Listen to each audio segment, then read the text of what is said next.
there's two reasons why we chose, for me, why She Kills Monsters was a really compelling show. First of all, the fact that our school's biggest extracurricular club is Dungeons and Dragons Club was a big selling point. I knew that we had some very creative, artistic kids that would really be excited about that material. We also have a very large LGBTQ population at the school. And so some of the themes in She Kills Monsters was definitely very appealing to them. Very seldom do our queer kids get a chance to see a romantic relationship on stage that isn't male-female. The play takes place in both the real world and in the fantasy world of Dungeons and Dragons. And it's really about why a sister of a girl who died has to kind of go in the D&D world and kind of understand her sister in a new way. The play takes place in Ohio, 1995, and it's morally the story of a girl who can't handle the loss of her little sister. Who died recently in a car crash and finds this D&D module and decides to play it to try and get closer to her. And finds out all the stuff about her sister, that Tilly was a lesbian, and just about her geeky sister. And through that, she discovers a lot about her sister and she figures out stuff that she never knew before.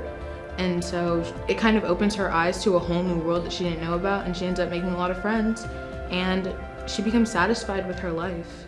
We had a lot of fun with fight choreography. We brought somebody in who worked with the kids a little bit. I did some of the fight choreography also. So the stage combat did take some practice. In a lot of the footage you can probably see I was doing all that sword flaring, that stuff I taught myself how to do. In order to prepare for the fight scenes, there was a lot that went into it. We had a fight choreographer come in and teach us the basics of everything, and we had to learn the correct fighting stances. We had to learn defense versus offense. We started off with fake weapons. They broke. All of them essentially broke. So we ended up having to rent real ones, and those worked so much better. They gave the more authentic feel to it, and it was fun. I don't know much about the 90s. We had to do some research. Mr. Gabbard did make it a rule that he was like, everything has to be before the 90s, before 95, because that's when the show took place. A lot of the 90s references I didn't get before, so my mom ended up explaining it to me after she read the script, and I was like, what are the Cranberries? And she was like, oh, it's a band, don't worry about it. And I had already seen The Real World, like a few episodes of The Real World, but that was it. I got Smashing Pumpkins, and I got the reference to, I'm trying to remember which one, to Quantum Leap, and then some of them, like, I was like, is that like a show or a game? And Mr. Gabbard was like, I'm so disappointed in you all for not knowing this, and we were like, we're not old, I'm sorry. I had heard of the Smashing Pumpkins, of course I know Friends, I've heard of Twin Peaks. I don't know Quantum Leap, I didn't know what OPP meant, but I said it many times. I had to say it like 3-4 times in front of a live audience without having really any understanding of what it meant. Yeah, I'm down with OPP.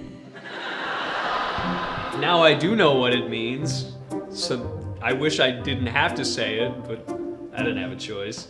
I don't think that Kevin ever watched Quantum Leap or anything. I don't think he knew what he was talking about, but he was convincing. A lot of people didn't know how to say a lot of the references, like the line, I'm your Huckleberry, took so long to figure out how to exactly say that for Sinai, because we were like, is she flirting?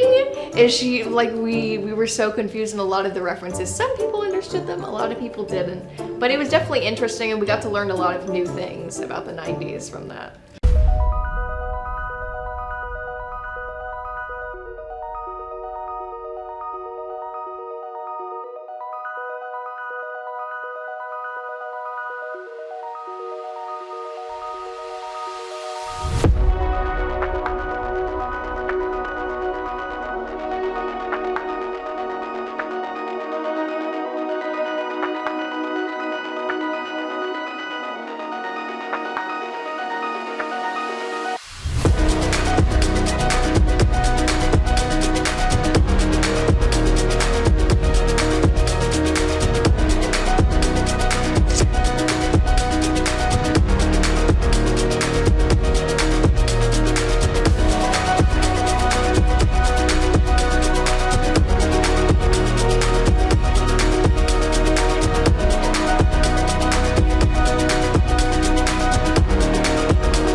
When I read through the script the first time, the first kind of idea that I had, or the first feeling I had, was just how appropriate I thought this was for our demographic. LGBTQ kind of influence, has a lot of diversity, and that is essentially what our school is.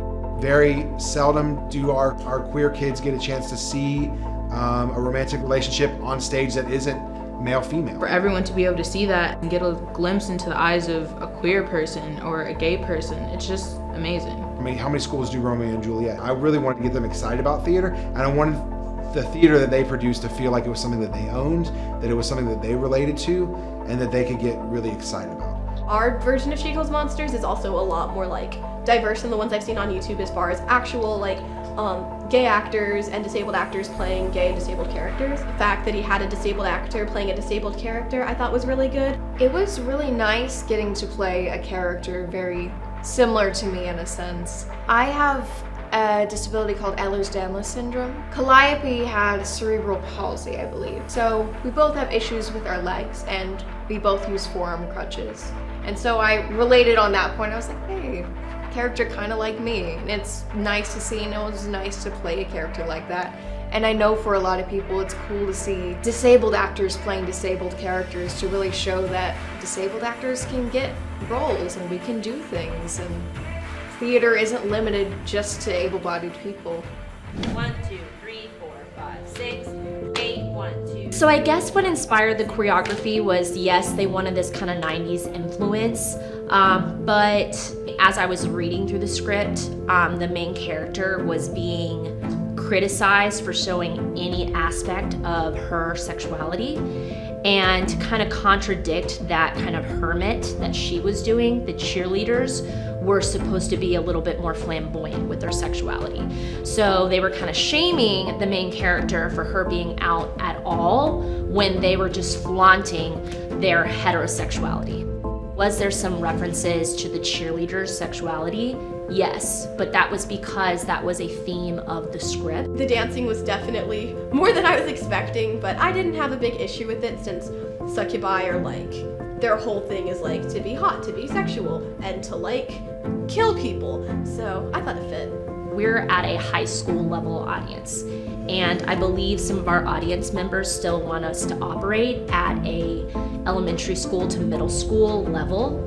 But we can't expect our seniors to go and act or perform at a college or collegiate level / professional level at the age of 18 unless we start to kind of dive in to that more mature content.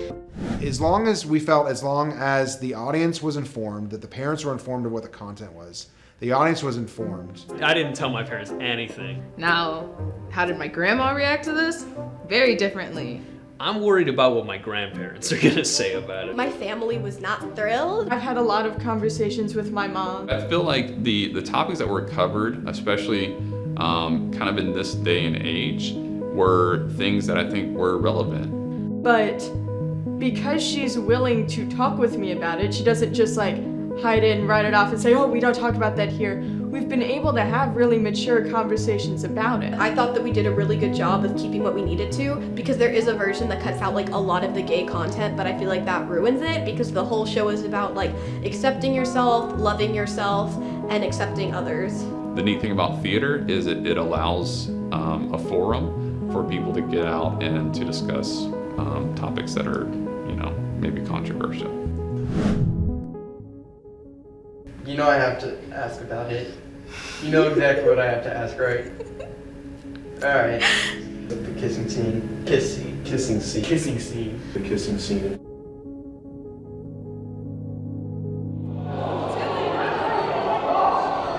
Everything that we've seen hasn't been just as bold as we did it. Yeah. Obviously the kissing scene. Right. Center stage, right there. This is from Torrance High School like a month ago, and that's how they did the scene. Yeah. They skipped it. A lot of schools skip it. We've seen a lot of schools put it in the dark, like in the corner. We were very ambitious. We put it right there, stage center, under the lights, 10 seconds long. You heard a lot of gasps in the audience when it happened.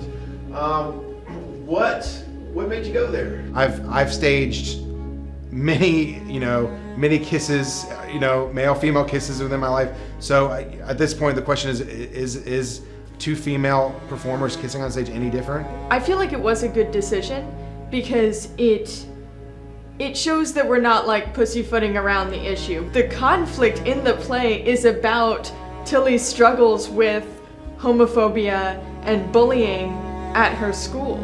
Because, she was the one that wrote the adventure that she and her sister are going on, and she included elements from real life. Tilius isn't a guy character. Tilius is a guy's name. Tilius is a D&D name. I'm female, she's female, and we're lovers. Not a lot of people talk about LGBTQ plus relationships ever. And so to see that's real. I'm a lesbian myself. I wish I had this representation when I was in school. I think it's really great for high schoolers to possibly see themselves represented on the stage like this. That's one of those things where if both actors are comfortable, it definitely adds to the dramatic features. It was a conversation that you had with a cast that's trusting and with actresses that have a conversation of, are you comfortable with this? I was really comfortable with it because I knew my co-actor and I trusted her. If the cast can handle it from a mature place, then we should expect the audience to handle it from a mature place. We were able to handle it, and it brings our acting and the realism of the whole play to a different level, and it shocks the audience. I think it's a message of acceptance, a message of what some people have to do in order to be their authentic selves. I think the message that the writer wanted the audience to take away from this, and that I think most of the cast does, is really just be yourself and be accepting of people around you, even if they're really different. You can be friends with people even though they're vastly, vastly different from you, whether they're straight, they're gay, they're a little bit crazy for D&D. You just want people to be comfortable in who they are and to love themselves and to feel valid and to never have to hide in the closet like Tilly did and Lily did. Really, it's just helping people accept themselves for who they actually are, not for who society would want them to be. A lot of my queer students, and I have a lot in the theater department, I think that they felt supported, that they were able to tell the story by our community and by our administration and by our school. I think it was important to them, and I think it made the success all that much sweeter. I would say the most rewarding part of this experience is the fact that we were able to do a production that a lot of our students wanted and needed. There's not a lot of representation in stage productions, and I thought that this production really hit home for our demographic. A lot of these issues that were big pillars or big themes in this production are big pillars and big themes in a lot of our students' lives. Not to judge the people around you for what they might like to do, who they might like to love, what's going on in their lives, and I think it's just about general acceptance and loving one another. Be kind and be considerate, hang with cool people, and have fun and play D&D, because D&D is really cool.